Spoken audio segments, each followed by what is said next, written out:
Assalamualaikum warahmatullahi wabarakatuh. Perkenalkan, nama saya Muhammad Anas dari kelas PTIKC 2019. Jadi kali ini saya akan membahas tentang PPP atau Point to Point Protocol dan SNA atau arsitektur jaringan sistem. Nah, yang pertama ada Point to Point Protocol atau PPP. Nah, PPP ini adalah protokol komunikasi lapisan data link yang digunakan untuk mengirimkan data multi protokol antara dua komputer yang terhubung langsung atau point to point. Nah, ini adalah protokol berorientasi byte yang banyak digunakan dalam komunikasi broadband yang memiliki beban berat dan kecepatan tinggi. Nah, kemudian komponen daripada PPP itu sendiri adalah protokol berlapis yang memiliki 3 komponen.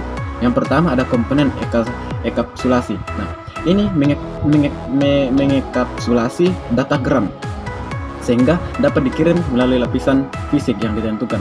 Kemudian lapisan yang kedua itu link control protocol atau LCP. Nah, ini bertanggung jawab untuk membangun, mengkonfigurasi, menguji, memelihara, dan mengakhiri tautan untuk transmisi. Ini juga menanamkan negosiasi untuk mengatur opsi dan penggunaan fitur oleh dua titik akhir tautan.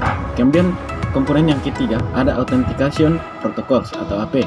Protokol ini mengautentikasi titik akhir untuk penggunaan layanan. Nah, dua protokol autentikasi PPI ini terdiri dari protokol autentikasi kata sandi atau PAP, kemudian Challenge Handshake Authentication Protocol atau CHAP, kemudian bingkai PPP atau bingkai Point to Point Protocol. Nah, bingkai PPP adalah protokol berorientasi byte di mana setiap bidang bingkai terdiri dari satu atau lebih byte.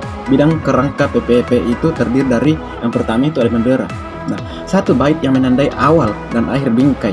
Nah, pola bit bendera ini adalah 01, 11, 11 dan 10. Nah, yang kedua itu ada alamat. Satu byte yang disetel ke satu sebanyak 8 kali jika disiarkan. Nah, kemudian yang ketiga itu ada kontrol. Satu byte diatur ke nilai konstan 11000000.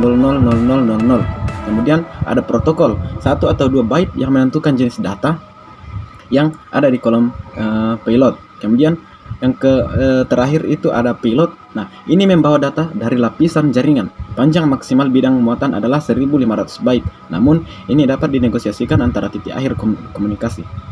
Kemudian pembahasan yang kedua atau materi yang kedua ada SNA atau arsitektur jaringan sistem atau System Network Architecture.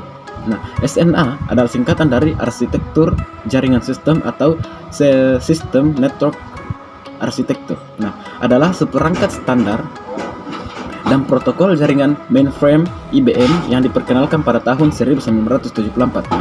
Arsitektur jaringan sistem ini atau SNA ini awalnya mendefinisikan arsitektur terpusat dengan host mainframe yang mengendalikan terminal, tetapi juga telah diadaptasikan untuk peer-to-peer komunikasi dan lingkungan komputasi klien atau server terdistribusi. Nah, sebelum data dapat ditransfer melalui SNA, sesi harus dibuat antara LU pada klien dan LU pada host. Misalnya server berbasis Microsoft Windows NT atau Windows 2000 yang menjalankan Microsoft SNA server dengan menyambungkan ke host mainframe dengan menggunakan SNA.